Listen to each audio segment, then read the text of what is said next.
allegiance to the flag of the United States of America and to the republic for which it stands, one nation under God, indivisible, with liberty and justice for all.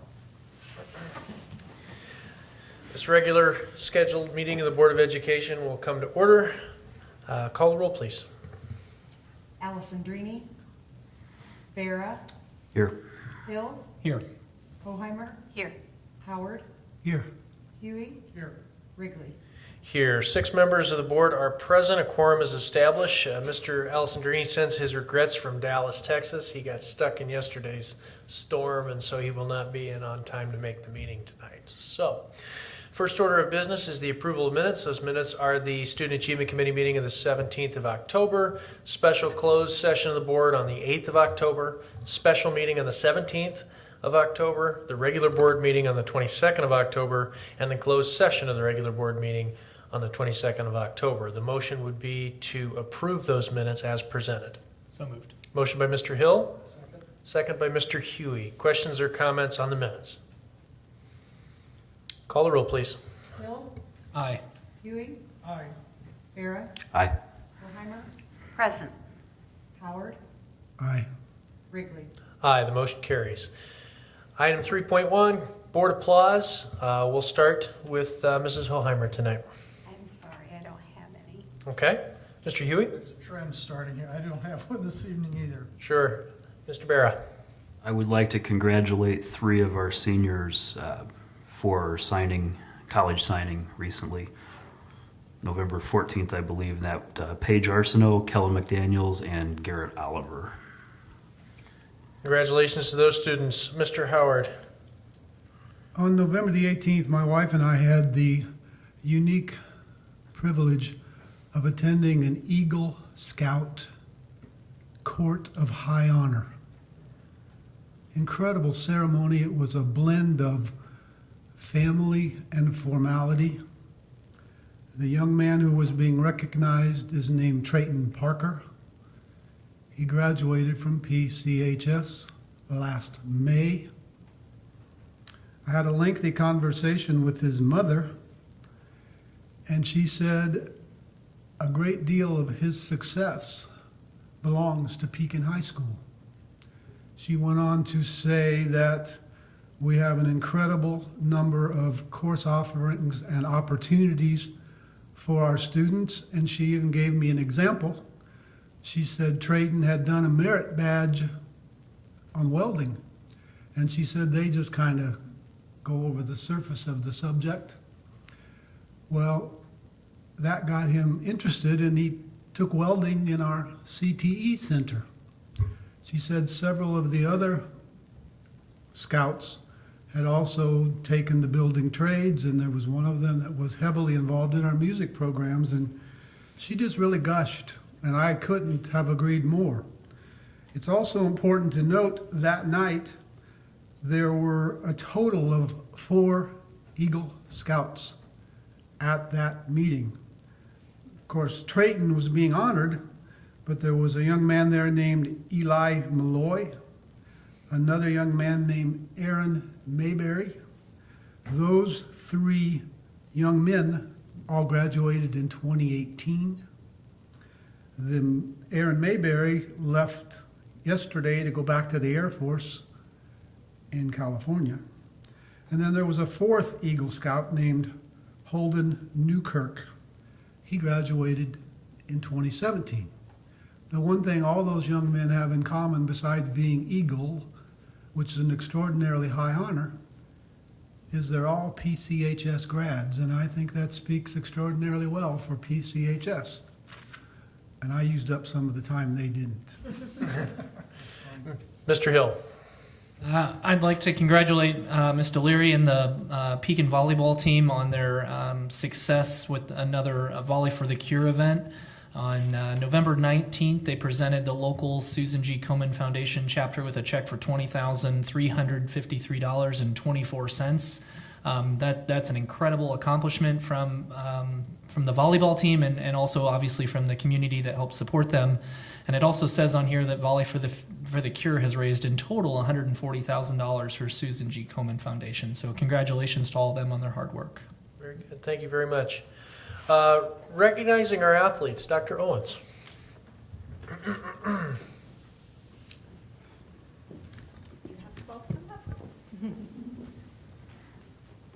Paige said she wanted to make a speech. Did she? Yeah. Okay, well, that's perfect. Kind of a goodbye, I think, or something. I'm not sure. We have taken this year to recognizing students or staff that we feel like go above and beyond for Pekin High. And I thought it was appropriate this month to recognize two young ladies who have spent their careers at Pekin High, I think representing Pekin High in the strongest way possible. So the first is Paige Arsenault, and Paige has been an all-conference runner for us for all 4 years. She's been a state qualifier for 4 years. She also runs track and participates in band. She's in National Honor Society. And I think both of these young ladies represent Pekin High, both inside and outside of the classroom, extremely well. She has committed to run at Illinois State University next year, so she's going to continue running locally. So we're excited for her, and so I'd like to recognize Paige Arsenault.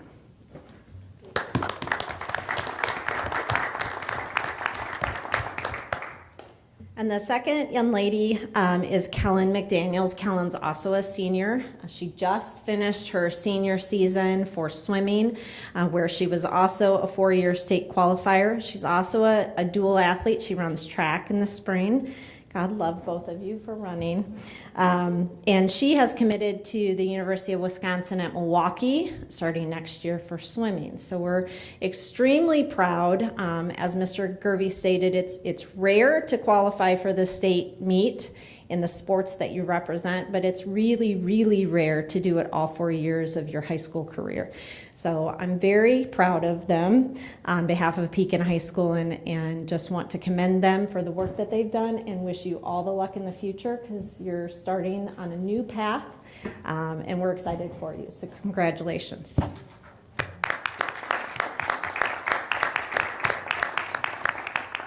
Paige, did you want to do a speech? No. Okay. I was just kidding. Congratulations to you both, and good luck at the college level. Item 3.3 would be the audit report.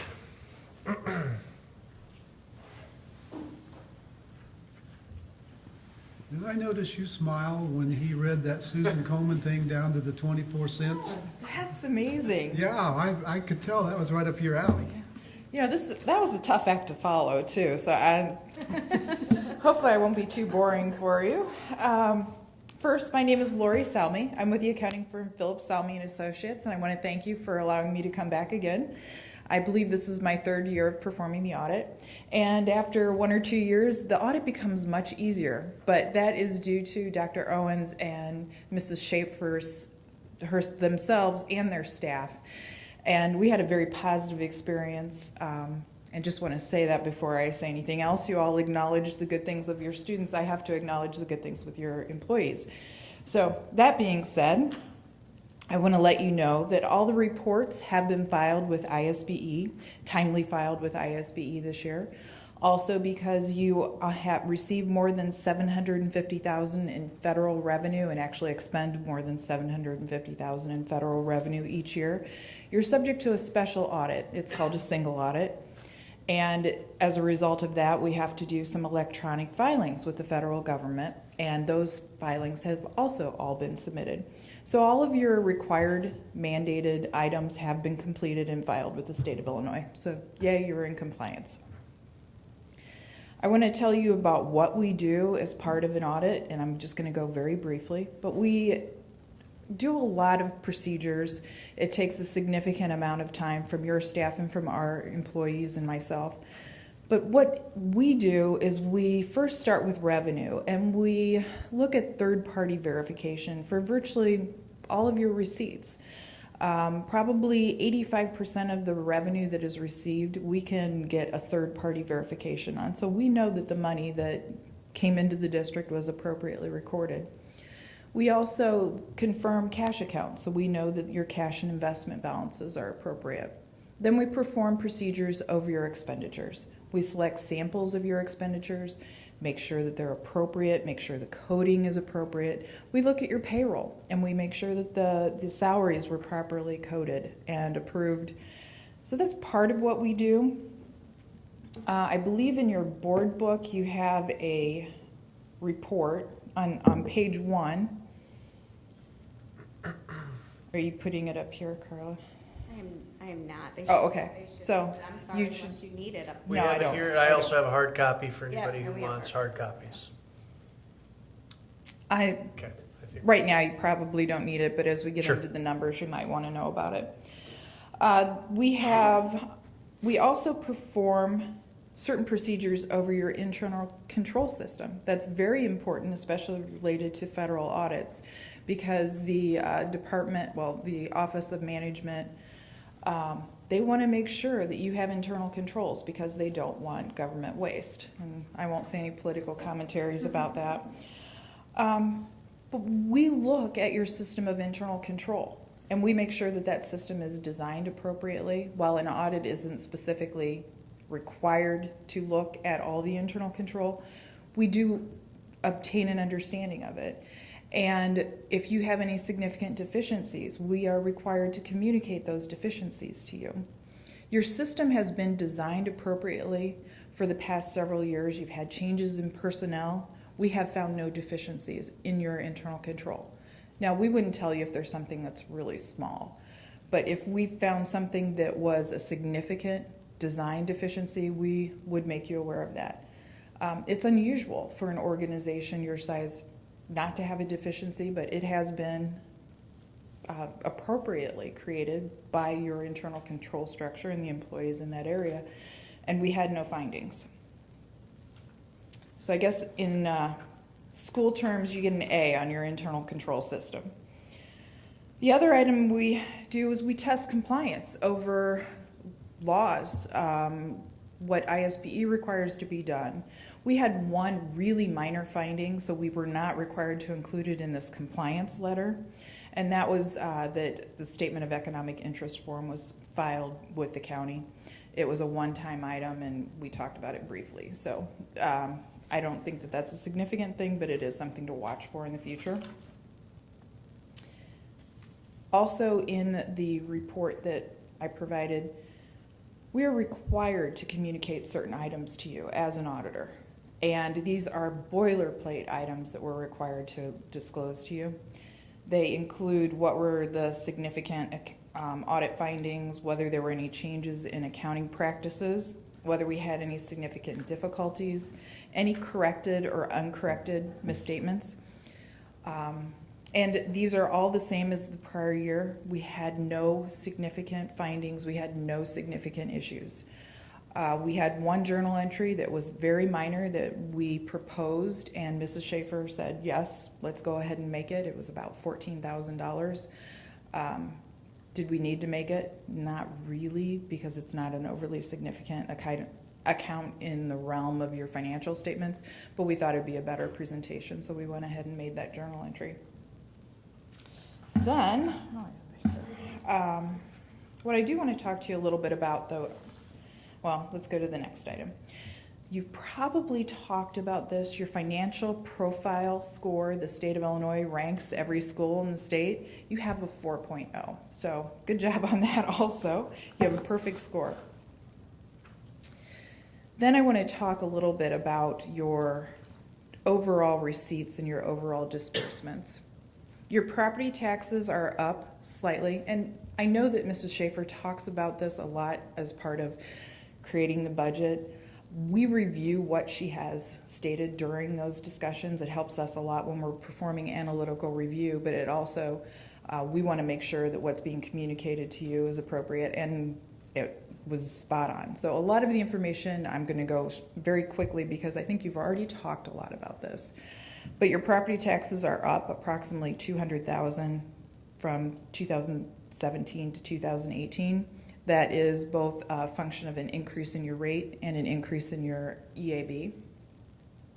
Your replacement taxes are down. They are down statewide. Every school district I audited this year, they are just down statewide. Your food service is down, that's a direct relationship to your enrollment. Your enrollment went from, in 2017, 1,640 students to an average of 1,586. So the food service costs are down, directly related to enrollment.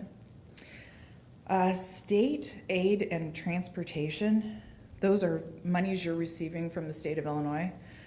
For once, good news. Evidence-based funding is a good thing for you organizationally. Significant increase in your state aid from 2017 to 2018. Your federal aid stayed approximately the same. Then as we look at disbursements, your personnel cost went up even though the salaries were fairly flat, and that was directly related to your health insurance. And I believe that I saw several presentations related to your health insurance cost. You're self-insured, and therefore when you have bad experience, that's a direct number. Otherwise, your expenses are fairly in line. If you look at the statement that I provided to you, you will notice that for the past 3 years, you show overall expenses exceeding your receipts. And you might look at that and say, whoa, what happened? Why are we always showing a loss? Well, that's because you issued bonds back in 2015, actually 2014 and 2015. And you're spending down that money that you previously had received. That money is spent now. So you shouldn't see those going forward unless something else happens that you need to spend money on. I also had some graphs. And if you look at the graphs on page 9, that's revenue. You can see by far your property taxes are where you're receiving your money from. I mean, that's the biggest item in your pie chart. And then if you look at your total disbursements, your regular program instruction, that's regular attendance, regular school programs. Your other instruction, that would be special education and driver's ed, CTE programs that was referred to earlier. And then other support services, those would be your guidance areas, business service area. You can see that you're spending the majority, if you look at those 3 sections on the pie chart, directly towards your students. You do have facility cost as a result of all the capital outlay in those bonds, but you're really spending your money directly towards your students. And last year, I brought to your attention where you ranked in the state for high schools for operating expense per pupil. Thought I'd bring it up again. You have to know that this is a year-old information. It's 2017 data, because 2018, all the annual financial reports have not been filed yet. But there are 97 high school districts in the state of Illinois. And I like to sort those districts by who has the lowest operating expense per pupil and who has the highest operating expense per pupil. And then I like to look at all my clients and see where they fit. To me, that's telling you, are you an efficient spender of your money? Or are you overexpending, or what's happening? And sometimes that's directly related to the number of students, to aging buildings, but it gives you an idea of where you fit in the state of Illinois. So where you fit in the state of Illinois, of that, 1 is being the lowest operating expense per pupil, which I wouldn't want to be the lowest in the state of Illinois, nor would I want to be the highest in the state of Illinois. But you are number 17. So you very efficiently spend your money and yet offer great opportunities for your students, as illustrated by the Boy Scout, the Eagle. The other thing that I want to make you aware of, you have 2 other high school districts in Tazewell County. The other 2 high school districts in Tazewell County are ranked number 24 and number 50. There's also Woodford County is number 16, and then in Peoria County, Limestone is number 13. So that's where you're fitting in the local area. Good thing about it is you can tell your residents, or if somebody questions you, you can say where you fit and how you're using your money. I like that little stat. One of the other items I look at related to it is if it's a function of how many students you have, where does that fit in? And you are clearly the lowest based on your number of students that you're serving. So that, the ones that are around you, so the two right below you are number 91 and number 63, and the two right above you are 33 and 71. So what I'm saying that is, if you have 1,525 students, that's number 91, although that is in Lake County, so that might be a little unfair to consider. You have 1,640 last year, so you were 17, and then the next one that has more students is 1,708, and they're number 33. And the reason that's important is because you're spreading your expenses over those students. Sure. So those were the things I wanted to talk about real briefly. Did anyone have a question or a comment? I like those little stats. Usually people like that, so I try to bring them. Yeah. You just I- never know when you're gonna get an opportunity to pop it back out and Right, right, placate somebody. exactly. Now, you have to compare apples to apples because you only have 3 high school districts in Tazewell County. Others are unit districts, but it's good information to know. Well, thank you for taking the time to come report out. The stats do tell us a good story about how we're managing our fiscal situation here.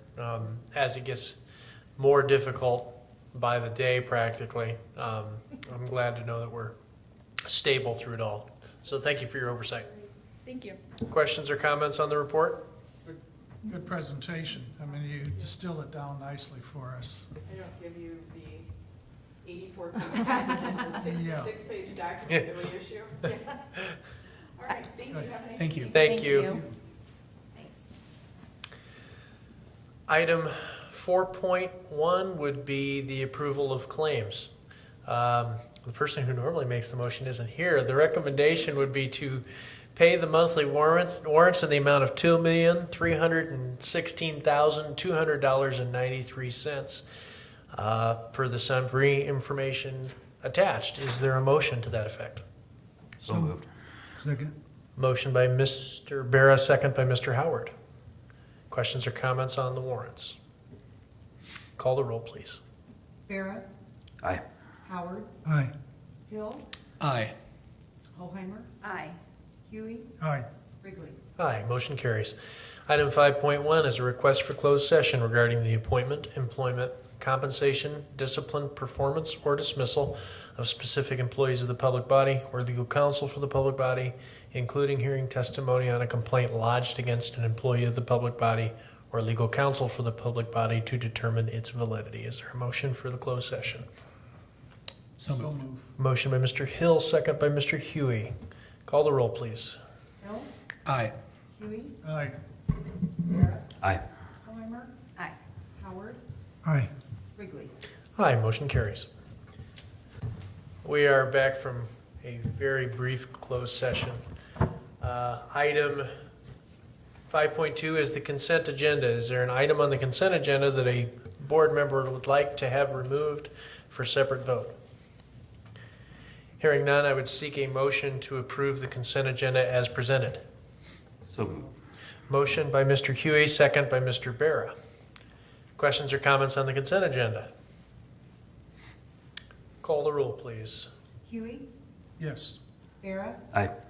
Hill, Aye. Holheimer, Aye. Howard, Aye. Wrigley.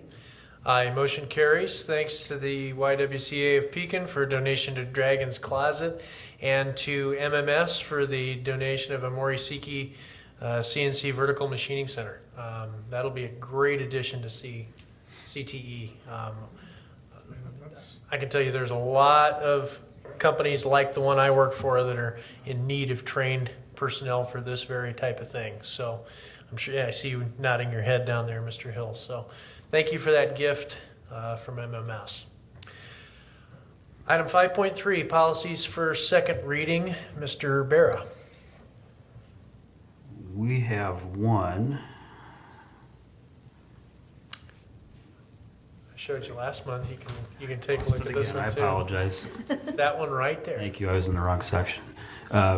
We're presenting one policy for a second reading, that being 2.220 school board meeting procedure. The recommendation would be for board adoption of policy 2220. It comes from committee. It requires no second. Questions or comments on the policy? Hearing none, call the roll, please. Vera, Aye. Hill, Aye. Hoheimer, Aye. Howard, Nay. Huey, Aye. Wrigley. Aye, the motion carries. 5.4, Unland Insurance Renewal. Mrs. Schaefer. We are a December 1st renewal for our property and auto and work comp and umbrella and our cyber liability insurance coverage. So met with Unlands and they presented our renewal, which this year is at an annual premium of $334,101. It's up a little bit over last year. Last year we were at $329,000, so up about $4,000, $5,000, and a lot of that is just due to our the premium in our property insurance. Our property insurance is $142,000 of that total, and every year they use a 3% factor to just increase the values of the property, and in turn that increases up the premium. The other large part of that $334,000 is our workers' compensation premium, and this year we actually went down a little bit. It was $154,612 versus last year it was $154,752. So that's always a place where we work really hard to make sure we try to keep that as low as possible, because it doesn't take too much to get that premium to increase, and it's a rolling average, and I know next year we have a year that's in our average that will drop off, so hopefully next year we even get to see a lower premium there, assuming we have no major issues. So the recommendation tonight would be to ask for board approval to renew the district's insurance package through Liberty Mutual for an annual premium of $334,101 as presented. So moved. Motion by Mrs. Hoheimer, Second. second by Mr. Bera. Questions or comments on the insurance renewal? Call the roll, please. Hoheimer, Aye. Vera, Aye. Hill, Aye. Howard, Aye. Huey, Aye. Wrigley. Aye, motion carries. 5.5, Watts Copy Systems lease. Mrs. Schaefer. So we are nearing the end of a 5-year lease that we currently have with Rico. And so we went out for proposals. Eric Lind, actually our network administrator, was very instrumental in helping us sort through these proposals. But we sent out a very detailed proposal at the end of October, I believe, middle of October. And we received proposals back from 6 different companies. And so we have analyzed those proposals. Currently, we spend close to $90,000 a year on our lease with Rico. So we knew going into this that obviously it was our hope when writing the proposal that we obviously are trending to downsize some of the current equipment we have. Obviously not in a position to eliminate things yet because we're very new to the one-to-one and want to develop some data. So also part of the proposal was this was for a 5-year lease, but to reevaluate after 3 years to determine whether or not our needs and copy counts and things like that need to be readjusted. And so it was a very detailed proposal, and we were very happy with the results. Watts came back with the lowest bid, and their bid was for $3,201.95 per month, which actually per year comes out to $38,423.40. So we're seeing about almost $52,000 savings. So that was very exciting, and I think hopefully moving forward there'll be a learning curve. The thought is to change these machines out in December and have some training in January when staff comes back. And there's going to be some things put into place, some software things to help manage copies and to help promote more efficient use of the machines, and don't overuse the machines that are in pods and aren't built for things like copying thousands and thousands of copies a day. So there'll probably be a little bit of pain, but I think we're hopeful that overall it'll be a good experience. And if nothing else, we'll have new machines that function, so that's exciting. So So the recommendation tonight would be to ask for board approval to lease the with Watts Copy Systems for a period of 60 months with a monthly payment of $3,201.95 for a total cost of $38,423.40 over the period of the lease. So move. Motion by Mr. Howard, Second. second by Mrs. Hoheimer. Questions or comments on the lease? I rarely hear comments or complaints from the staff, but I have had comments and complaints about copying, Yeah. you know. And when you listen to them, it's kind of understandable. So I think this is a step in the right direction, a big one. Thank you. If for anything, it saves us almost 50 grand a year. I mean, that's a really good savings. And I think, was it you, Dr. Owens, that mentioned that the equipment that they're bringing in is not refurbished, it's brand new equipment, is that? Okay, that's awesome too. The previous lease had been reconditioned equipment, not new equipment, so that's an upgrade. So we have a motion and a second. Call the roll, please. Howard, Aye. Hoheimer, Aye. Bera, Aye. Hill, Aye. Huey, Aye. Wrigley. Aye, motion carries. Bids on a 14-passenger activity bus. So we sent out proposals in October to get some bids back for a new activity bus, looking to replace our 2006 activity bus that has seen better days, so it was time.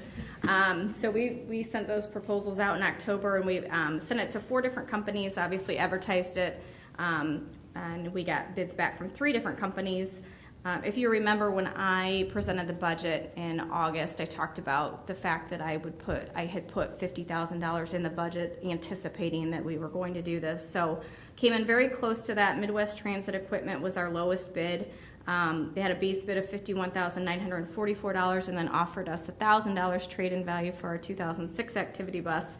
So their total bid was $50,944. The other bids were within a couple $1,000s of that, but they were the lowest bid, and we've worked with them before, have no issues going with them again, and hope to have the bus delivered in December. So be ready for the winter months and hopefully be reliable. So the recommendation tonight would be to ask for board approval to accept the lowest bid, meeting specifications for Midwest Transit Equipment in the amount of $50,944. So move. Motion by Mr. Howard, second by Mrs. Hoheimer. I was going to say that it would be a great testament to Pekin High School, and I'd even pay to repaint the thing if one of the two of you would buy it and drive it to work every day. We can get it. I don't think I'm on the approved driver list. She is. Yeah. Are there other questions or comments on the Dragon Wagon? Those things get a lot of use, don't they? Yes. It's incredible that one is as old as it is. Call the roll, please. Howard, Aye. Hoheimer, Aye. Bera, Aye. Hill, Aye. Huey, Aye. Wrigley. Aye, motion carries. Estimated tax levy, Mrs. Schaefer. Okay, well, I'm going to try to make this as exciting as possible. It's a lot of numbers, so do my best. You guys have had a number overload tonight, but you should have this presentation and board book. So I'm just going to start out with just some brief reminders of what the property tax extension limitation law is and what we work under here in Tazewell County. So it obviously was designed to limit increases in property taxes, and it increases the increase that you can ask for year to year is the lesser of the consumer price index, or 5%.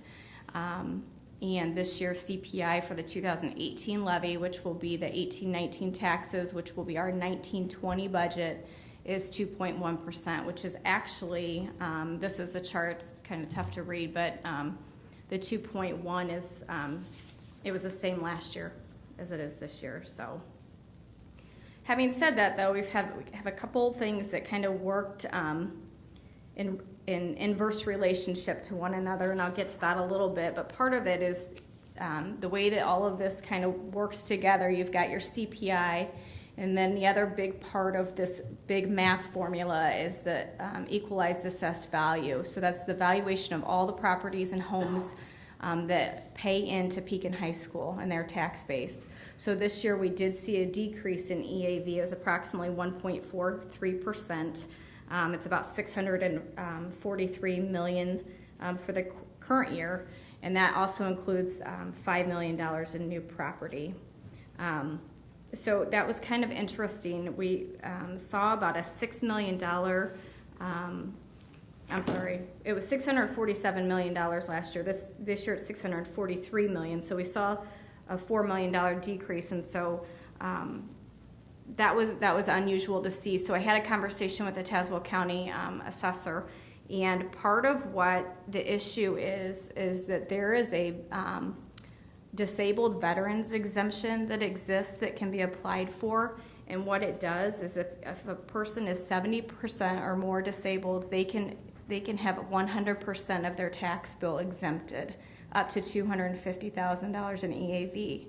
So what we're seeing is, based on the statistics that he gave me and that I looked at, in fiscal year 16, there were 51 people that paid into Pekin High School that were applied for this exemption, and that represented $195,000. In this fiscal year, this levy year 18, we have 205 exemptions, which represents approximately $6.2 million in EAV. So it's a huge number. And he said that we are, for whatever reason, and I don't know if it's because Pekin's a county seat and this is where some settle and they have all the resources here in Pekin or what, but for whatever reason, we do have one of the highest that he has seen as far as a jump that much. So that's what a lot of the decrease in EAV was contributed to, was this exemption that exists. So obviously was, I'm sure, passed with good intentions, but this is just one of the unintended consequences that comes from these things. So anyway, that's the reason, the majority of the reason that we saw a decrease in our EAV. New property was down, like I said, about $1.2 million, so we have about $5 million in new property this year for FY18. This calculation basically just walks us through how you get to a limiting rate calculation, and I won't go into all of it, but when you are under PTEL, you can get, you're not limited on new property, and so that $5 million can be assessed at a different tax rate, and that rate is the limiting rate. So when we walk through this calculation based on all of the numbers we think are right, they're estimates that we get from the county assessor, which for the most part have been very accurate in years past, and you go through this calculation of basically what you received last year, you multiply that by the 2.1%, you take out the new property from your EAV and divide that and you get a rate. So at the end of the day, basically what it's saying is that 2.0229 is what you can charge for new property, that tax rate for new property, that $5 million. So that's another piece of the calculation, but then the whole calculation is this spreadsheet, which is a lot of numbers, and there's only a few things I really want to point out, and they're circled in red. So basically what happens is when we plug all of these numbers in, so I plug in what they estimate our EAV is, I plug in what they estimate our new property to be, you put in the 2.1%, and it factors in all of those things into this formula. And so it's basically what it kicks out is saying that we are capped at an increase this year of about $367,519 in new property taxes coming into Pekin High School. And that's circled in red towards the bottom. And from that, the existing property makes up about $295,000 of that, and new property is $102,000 of that $367,000. The thing that we're seeing this year that's creating an increase in our rate of about 7 cents is the fact that we have a CPI of 2.1%, which is higher than years past, but we have a decrease in our EAV. So in order to capture all of the dollars that we're allowed to capture under this law, you have to increase your rate to spread it over a lesser amount of EAV, essentially is what happens, and so it drives your tax rate up. So because of that, what we're seeing this year is about a 7 cent increase in our total tax rate. So last year we were at, with bonds, we were at about 219, and this year it's about 226 that we're estimating with bonds for our tax rate to be. So, I mean, the bond rate stays fairly stable. And this is where, when we talked about, when we had conversations about how the sales tax could help. So when you look at that 24 cents in our bond fund, that is a place where we could have taken some of those dollars and abated part of that 24 cents and said, you know, we'll, as a district, take on that part of that fund and part of that debt and pay it back as part of the sales tax, which in turn would help eliminate that rate. So when we talk about that and those things are being said, that's what we're talking about. So of our total tax rate, that 24 cents that's bonds, some of that could have been absorbed by that sales tax, those sales tax dollars. So that's how the numbers work out this year. So we're looking at probably about a $2.26 rate, tax rate for Pekin High School. I'll talk a little bit more in a couple other slides about some property tax relief grants that are out there that are new this year. This is just a graph that shows over time. So this has been since 2009, what the history of historically the tax rates have been for Pekin High School. And obviously, as Lori talked about in the audit, I mean, well over 50% of our revenue that comes into the high schools, it comes from property taxes. And so you can see over the course of the last 10 years what the rate has done. And a lot of that is driven by things that are not necessarily, obviously, in our control. I mean, you see all of the factors that go into this. I mean, the EAV, new property, and there's a lot of different factors that go into what a rate becomes. There is, though, this property tax relief grant. I just took some bullet points from the State Board of Education's website. So basically what this is a piece of the $350 million of the education budget that was proposed. $50 million of that was to go to property tax relief grants. So it was part of when they passed evidence-based funding. This was a portion that they put in there as kind of a okay, if we're gonna filter all this new money, we want at least $50 million of that to go to potentially property tax relief. So basically what this does is you can apply for, if you're a school district with a high tax rate, you can apply for this grant. And this year, basically, you have to have the grant into the state board by January 7th. And they'll let you know by the end of January if you were eligible. And then what you would do would be to submit an abatement resolution and to the county clerk to basically take that grant money and supplement your tax money, what you would have asked for in taxes. So essentially, say our 23 cents for bonds, and use the grant money in place of that. So basically, the state's picking up a portion of your tax rate. And so all of this would get filed and done before May when tax bills are released. According to, this is the application, which is very bizarre because anytime, at least in my past practice and historically with the state, nothing is this easy, but this is all it is. It's just these, 6 blanks that you basically fill out.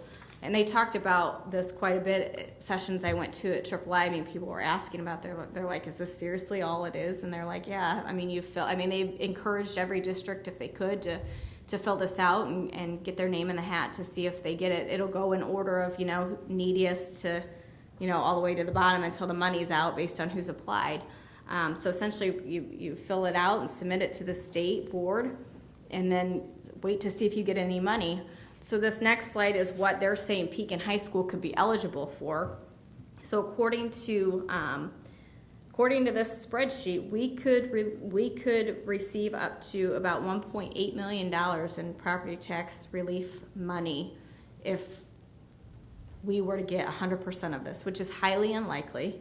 I mean, we're, fairly, when you look at, I've added up, I think all of the money that's out there, I think it's billions of dollars that are on this spreadsheet for districts of what they could receive, and there's $50 million to go around, but if we got something, it would be better than nothing. So I think our thought would be to come back to you in December when we file the tax levy and ask, for permission to go ahead and fill out this application and submit it to the state board, just to at least see if we have a chance.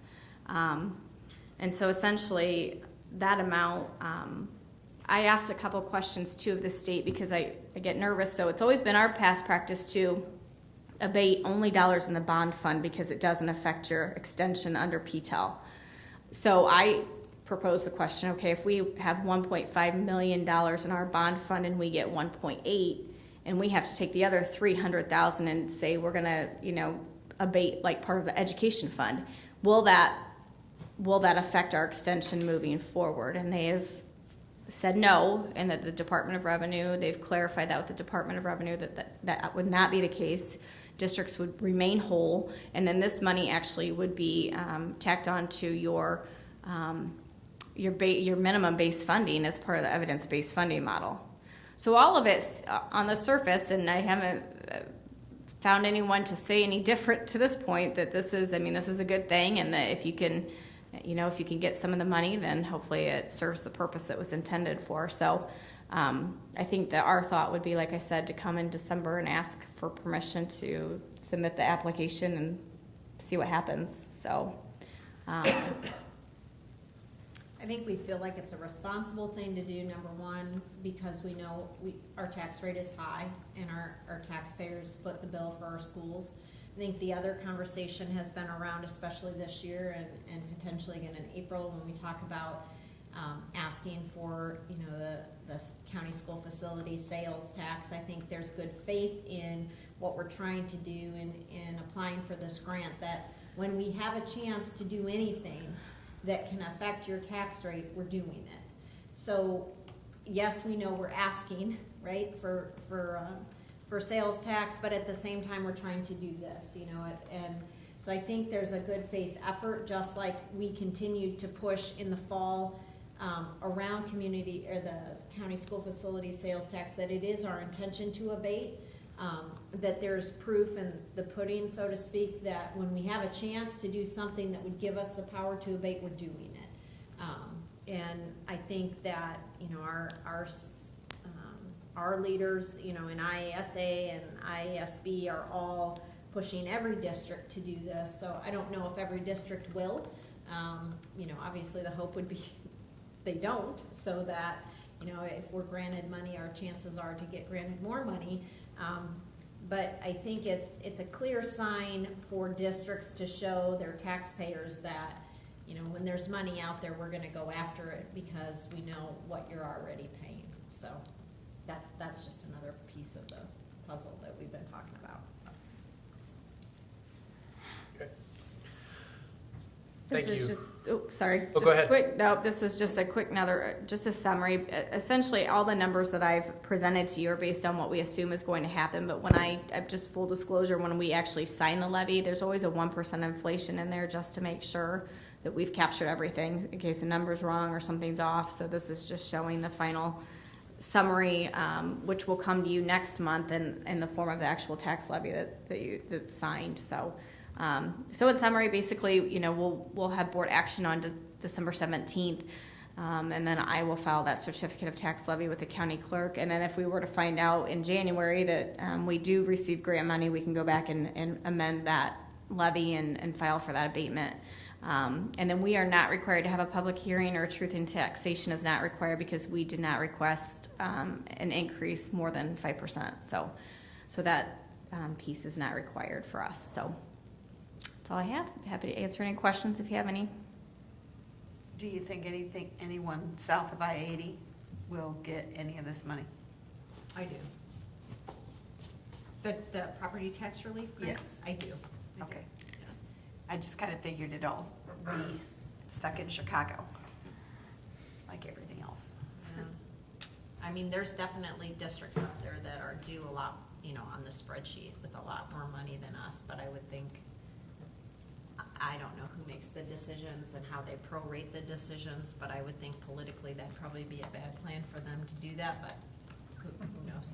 One would think. It's Probably never not in stopped him in the politics. past. It's never stopped him. So just to clarify, your presentation said a public hearing and truth of taxation is not required, Right, so but the recommendation on the agenda says that a public hearing would be established at the December meeting. So if I hear that right, that's not the recommendation? right, yeah. Okay, so the recommendation would be for board establishment of an estimated tax levy to be voted on in December. Correct. Is there a motion to that recommendation? So moved. Motion by Mr. Barrow, Second. second by Mrs. Hoheimer. I think she got in there first. Questions or comments on the levy? Call a roll, please. Vera, Aye. Hoheimer, Aye. Hill, Aye. Howard, Aye. Huey, Aye. Wrigley. Aye, motion carries. Reports, resignations, Mr. Barrow. We have no resignations this month. Very good. Policy committee then. We did meet tonight. We discussed 2 policies that we took no action on, pending further information. Okay, very good. If Mr. Alessandrini were here, he'd tell you that the O&M committee did not meet this evening. Dr. Owens, you're recognized for your reports. Okay, Labor Management Relations did meet this past month. We continued the discussion around PATAs versus parapros. And so talked about that and got some feedback from current employees and concerns that they had. So we discussed that a little bit and then tabled that discussion for a little bit later. Student Achievement Committee continued conversations around weighting of GPA, valedictorians, weighting of classes, class rank, all sorts of fun, highly emotional topics at some points. But we continue to gather some data around other districts and other trends of what people are doing and presented that, and we'll meet next time with some more data of how that potentially impacts Pekin High. We did not have any FOIA requests this past month. Superintendent's report, I referenced this before, going to a meeting tomorrow morning around county school facility sales tax with the area superintendents. It would be our desire, if our boards are in support of it, to try to put that on the April ballot again. If we intend to do that, I believe we have to file our resolution by January 14th. So that means that would be something that we would bring to December's board meeting. So I'm gonna go to a meeting tomorrow to talk about a game plan of how to do things differently or where we need to do things differently. I think we were excited to know we got closer, and I don't know if it was good that we were closer or not. It was kind of demoralizing either way, but I think they see a trend that, you know, should we try to capitalize on it? It's obviously money that we all need. That's not changing, but how can we better do that? So it would be our intention to bring that resolution to the board in December. If that's not something that you would like me to do, I just need to know that, but that would be something that we would be thinking about. School calendar, so we're working on the school calendar for next year. 'Tis the season. What's interesting though is the school state has thrown a few curveballs our way in that there is no mandated time that you have to be in school for it to count as a day anymore. Schools get to decide that. So that's interesting because it was always that we had to be in school for 5 hours, not including passing periods, lunch, all of those other things. Now the state has thrown that out and you can decide that, which is great. Flexibility is wonderful. But schools are kind of left with their hands up in the air, like, what do you mean? We can decide. Obviously, we all live under contracts and we have set hours for employees, so I don't think that's going to change a whole lot of anything. However, what it does do is we don't have to bank hours anymore to use SIP days, so we can use as many SIP days as we want. It still counts for days. Obviously, districts would not, I mean, responsibly, I would think, do that. But the other thing that it's starting to open up is for things like today. So when we're in a snow day situation, or we can't go to school, and we want students to get online and use their Chromebooks to go to school, that's giving us some latitude as how long do they have to be on their Chromebook then for it to count as a day. That's our decision. So I can see how the flexibility will work to benefit districts. In the future, that's certainly something we will want to take advantage of once we've got kind of our feet under us with one-to-one. But I even saw a district up north that as of Sunday night had said tomorrow is an e-learning day. Make sure you log on by such and such a time. Have a great day. And because they were calling out. And so all their students knew what they needed to do for the next day.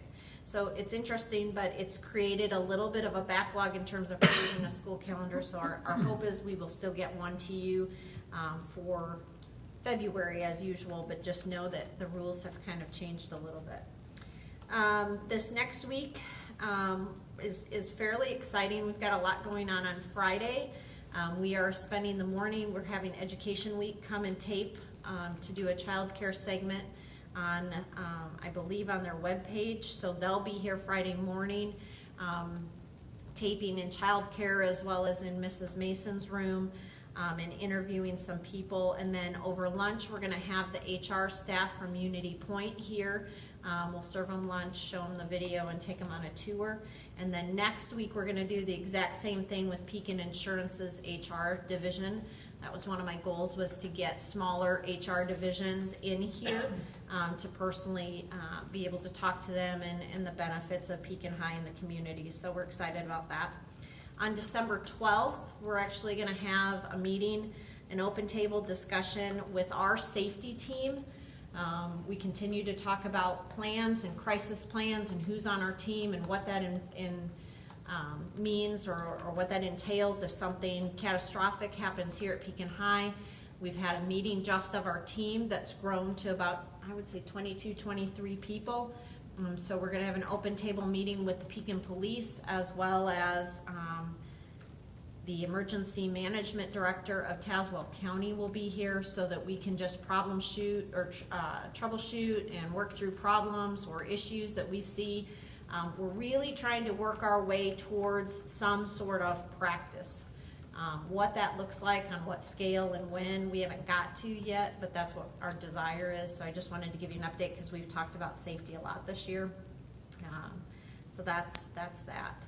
And then under curriculum update, know that next month I will bring forward to you any new courses that are being proposed as well as any changes to the course catalog. We don't have a ton of new courses that we're proposing, a few name changes of courses which aren't new, but one thing that we are pursuing is a potential dual credit Math 110 class with ICC that would give our math teachers the ability to teach a class here that would give them course credit at ICC.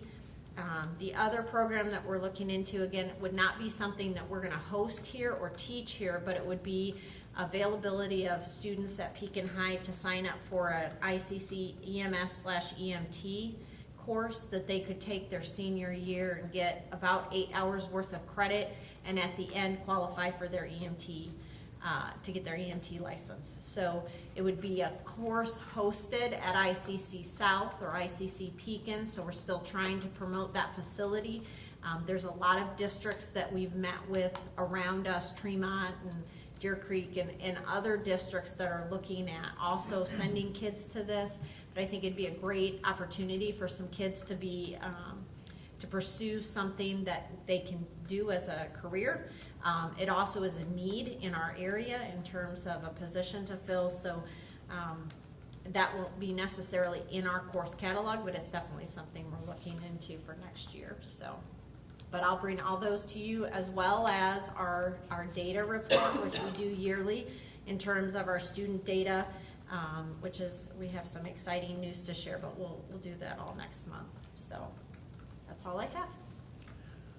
Okay, thank you. Mr. Barrow, you asked to be recognized. Yes, I made a mistake. We did have 2 resignations that I neglected because I neglecting my iPad. Alicia Shore, part-time custodian, and Carrie Rasmussen from security. Okay, very good. Item 7, future agenda items. Is there an item that a board member would like placed on a future agenda? Hearing none, announcements. Friends in Harmony will be here Friday the 30th of November and Saturday the 1st of December. Student Council's Holiday Spirit Week will take place the 3rd through the 7th of December. The Pekin High School Holiday Band Concert will perform at 6:30 on the 6th of December. Concert Choir will have Vespers on Saturday, December 8th at 6:30 with pre-concert music starting a half hour before, and then again on Sunday at 2 o'clock with pre-concert music starting at 1:30. Pekin Insurance Holiday Tournament begins on the 27th of December and ends on the 29th of December. And then the next regular meeting of the board is the 17th of December, the third Thursday of the month in this room. I have no other items to consider this evening, so we are adjourned.